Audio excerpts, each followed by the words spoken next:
You ever been warned about someone and just brushed it off thinking you knew better? That's exactly what happened between Prince William and Prince Harry. See, William had a gut feeling. He saw something shifting, fast, something that didn't sit right. And when he brought it up, everything changed. What started as a private concern between brothers eventually spiraled into a global spectacle. Now, the entire world's watching the fallout of a royal bond that used to seem unbreakable. There were whispered warnings, subtle power moves, and cracks that only widened with time. And when the truth started pouring out, it wasn't gentle. It was loud, messy, and exposed just how deep this family rift really ran. But before the chaos hit the headlines, it all started with one moment. One quiet warning that no one took seriously. And once the line was crossed, there was no going back. Long before the world had an opinion, Prince William had a feeling. As Harry dove headfirst into a whirlwind romance with Meghan Markle, William paused. He'd seen fast love stories before, but this one moved with lightning speed. Behind closed doors, William pulled Harry aside. He didn't yell, he didn't demand. He simply said, "Slow down," out of concern, out of brotherhood. But to Harry, it felt like judgment, like a lack of support when he needed it most. And just like that, the first real crack appeared. Harry, once the jokester little brother who leaned on William, suddenly felt isolated. He saw William's words not as a warning, but as doubt. That quiet conversation, meant to protect, ended up planting the seed for years of distance. And the ripple effect? It would grow into something neither of them could control. But that was just the beginning. When Meghan Markle entered the palace gates, she didn't come quietly. She walked in with Hollywood charisma, confidence, and charm. She wasn't raised in castles or groomed for royalty. She was a bold, independent woman used to owning her space. But that energy, it clashed with centuries of royal tradition. The palace, rigid and slow-moving, didn't know how to handle her. Meghan's modern ideas, open expressions, and self-assured nature made waves. On the outside, the public was fascinated. Here was someone different, fresh, exciting, unpredictable. But behind those palace walls, not everyone was thrilled. There were murmurs, resistance, eyes watching every move. Meghan wasn't there to blend in. She was there to stand out. And while the world saw a fairy tale love story, the royal institution saw something else entirely, a disruption, and tensions were only just beginning to simmer. The royal family isn't like any other. There are rules, unspoken ones. And Meghan, coming from the freedom of Hollywood, wasn't used to being silenced. She had opinions, expectations, and dreams of influence. But the palace? It doesn't bend easily. She thought she was stepping into a powerful role.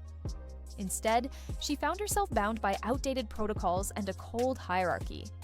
Behind the public smiles, her frustration started to build. She wanted to modernize things, bring change, speak her truth, but that's not how the firm works. Behind closed doors, her independence wasn't seen as refreshing. It was seen as threatening. Her demands clashed with royal control, and suddenly, what should have been a union of worlds turned into a slow-burning war of ideologies. Meghan wasn't here to play by old rules, but the palace? It wasn't ready to change, and the pressure was about to explode. The headlines couldn't get enough. 2 duchesses, 2 styles, 1 throne room. Meghan and Kate became media gold. But what started as curiosity turned into a silent rivalry. Every dress, every gesture, every glare became tabloid fuel. Kate, the polished future queen, and Meghan, the bold American outsider, were cast as opposites. The media painted them as rivals, even when they weren't, but the pressure got real. Meghan didn't want to play second fiddle. She wasn't raised to stay silent, smile, and follow. She wanted to lead, to speak, to reshape. And that shook the status quo. Behind the scenes, resentment grew, not just between the women, but the families they represented. It wasn't just about tiaras or tabloids, it was about identity. And Meghan refusing to shrink back meant this rivalry wasn't going away. In fact, it was about to ignite something much bigger. For Harry, Meghan wasn't just a partner, she was a lifeline. As criticism mounted and tensions boiled, he stood by her side with unwavering loyalty, even if it meant turning his back on the very institution that raised him. His love for Meghan blinded him to the red flags others claimed to see. To him, the royal walls had become cold, distant. He didn't want duty if it meant losing her. And that scared William. Watching his brother drift, emotionally, ideologically, felt like losing him. Harry wasn't just stepping away from tradition.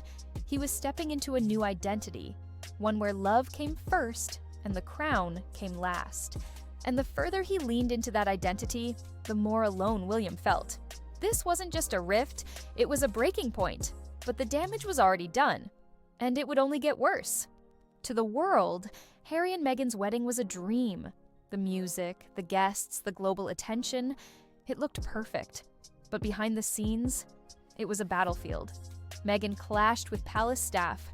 Protocol became a war zone. She wanted change. They wanted control.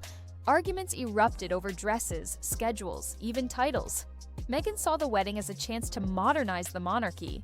But the palace? They saw her as pushing too hard, too fast.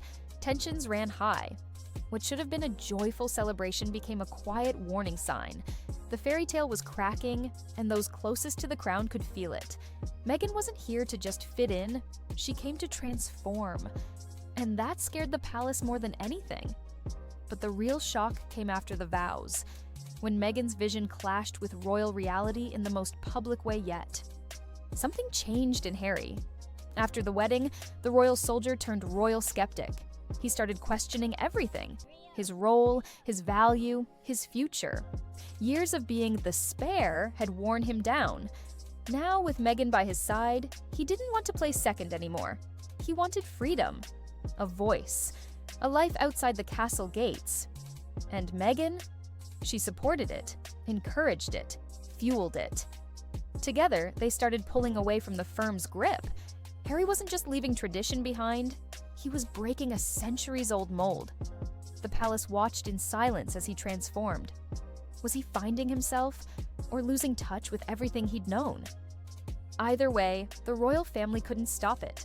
And when Harry finally said goodbye to royal life, it sent shockwaves through the world.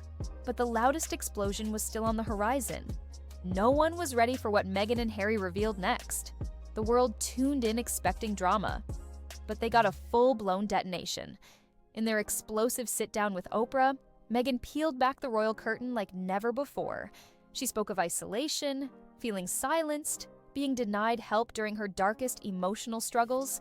She hinted at disturbing conversations about Archie's skin tone. The words hit like thunder.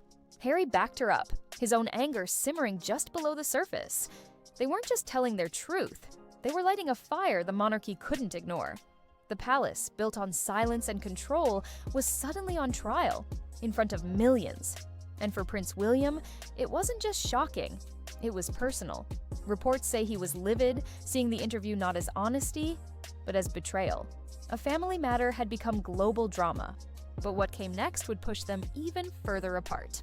After the Oprah interview, Buckingham Palace went into lockdown mode, publicly calm, privately in chaos. Their statement? A few carefully chosen words, but inside those palace walls, the mood was anything but calm. Damage control became the priority. Staff scrambled to clean up the mess. Behind closed doors, feelings of betrayal ran deep. William, especially, was furious, not just as a brother, but as the future king. This wasn't how things were supposed to be handled. Royals didn't air dirty laundry, especially not like this. But the damage was done. The world had heard Meghan and Harry's version of events. And while supporters applauded their bravery, others questioned the motives. Within the palace, it felt like a full-blown crisis. The brothers, once inseparable, were now standing on opposite sides of a media battlefield. And the divide? It wasn't healing. It was growing wider by the day. Harry and Meghan didn't just step back. They stepped into something brand new. Out of the palace, they began building their empire, Netflix deals, podcast launches, speaking tours, and activism. They weren't just former royals now, they were global brands. The Sussex name became a movement, not a title. Their content focused on purpose, equality, mental health, and justice. But the bigger their spotlight grew, the more the contrast with the royal family sharpened. While William and Kate maintained silent, traditional roles, Meghan and Harry were loud, emotional, and unfiltered. Every appearance, every deal was a reminder. They were no longer part of the institution, and they didn't want to be. And as their influence expanded, so did the tension. What had started as a love story was now a global rebrand, reshaping how royalty could look. But back in the UK, it was seen as something else, a quiet rebellion. While Harry and Meghan blazed their new trail, William and Kate dug deeper into tradition. They didn't speak out. They didn't react. They remained the image of royal poise, silent, composed, dignified. Publicly, they were all smiles and formality. Privately, insiders say it wasn't so calm. The pain of losing Harry, of watching him distance himself so boldly, left a deep mark. But William knew his role. As the future king, he couldn't afford chaos. He leaned on duty. Kate, ever the steady hand, held their image together. Compared to Meghan's bold speeches and documentaries, Kate's silence was deafening, but powerful. The contrast was impossible to ignore. Two couples, two futures, one institution caught in the middle. And with each passing day, the divide became not just personal, but symbolic of where the monarchy stood and where it might go next. Time passed, but the wounds never healed. Whenever Harry and William reunited, at their grandfather's funeral, at the Queen's Jubilee, or even the King's coronation, the tension was visible. Cold stares, awkward body language, no meaningful conversation. The bond they once had was now a ghost, and every attempt at public unity felt staged, brittle, distant. Then came Harry's memoir, Spare. Page after page filled with raw, emotional accounts, childhood memories, private arguments, accusations. And once again, the divide widened. William, reportedly blindsided, saw it as another attack. The trust that once held them together had been shattered, and now it was on display for the entire world. Meghan and Harry's documentaries didn't help either, pulling the curtain back even further. What was once a family rift had become an international standoff. And at this point, reconciliation felt like a fantasy no one believed in anymore. At the heart of all this lies a shadow that still looms large. Diana. Both William and Harry are her sons, but they took her legacy in opposite directions. William chose stability. He honors her memory by trying to protect the institution she was once trapped in. He believes in reform, not rebellion. But Harry? He sees Diana in the mirror of his own choices. She too was silenced, isolated, heartbroken, and Harry swore not to let history repeat itself. Meghan became his way of breaking free, just like Diana once tried. But the irony? Diana never walked away. She stayed, even when it hurt. Harry left. And for William, that's the part he struggles with most. The rebellion, the media attacks, the tell-alls, he sees it as abandoning their mother's legacy, not preserving it. Two brothers shaped by the same pain, but divided by how they chose to heal. The monarchy endures, as it always has. William and Kate continue their royal path, stoic, unwavering, reserved. Meanwhile, Harry and Meghan forge their own legacy across oceans, telling their truth on their own terms. But somewhere in the space between crowns and cameras, the fairy tale faded. This wasn't just about love or duty. It was about wounds, old ones that never closed, and new ones that bled in front of the world. And the saddest part? Maybe there was never going to be a way back. Some choices, once made, echo forever. And in the silence that remains, behind all the titles and the headlines, what's left is just two brothers. Once so close, now strangers in two different worlds. Because sometimes being royal doesn't protect you from heartbreak. Sometimes it causes it.